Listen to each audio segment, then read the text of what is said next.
حکیم عامر رزاق ابھایا مدینۃ الاولیاء ملتان سے پاکستان سے اپنے تمام چاہنے والوں کو السلام علیکم عرض کرتا ہے۔ جن کو راشہ ہوتا ہے کب کبھی، یہ راشہ ہے، یہ راشہ ہے، یہ راشہ ہے، یہ راشہ، اور راشہ کے بے شمار مریض ہیں۔ پہلے بھی راشہ پر میرا لیکچرز موجود ہے، لیکن آج پھر سے میں ایک مجرب نسخہ اللہ تعالیٰ کی دی ہوئی نعمتوں سے عرض کرتا ہوں۔ کلونجی، میتھرے، ملٹھی، تمام چیزیں ایک ایک پاؤ، ہلدی اور چاسکو، مغز بادام دیسی مغز بادام آپ نے لینے ہیں، ایک امریکن ہوتے ہیں ایک دیسی ہوتے ہیں۔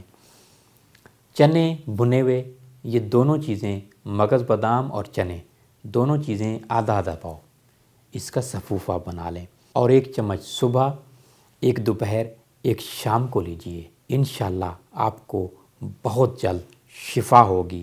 آپ راشہ کے مرض سے، کپ کپی کے مرض سے، وائبریشن کے مرض سے بہت جلد ٹھیک ہو جائیں گے۔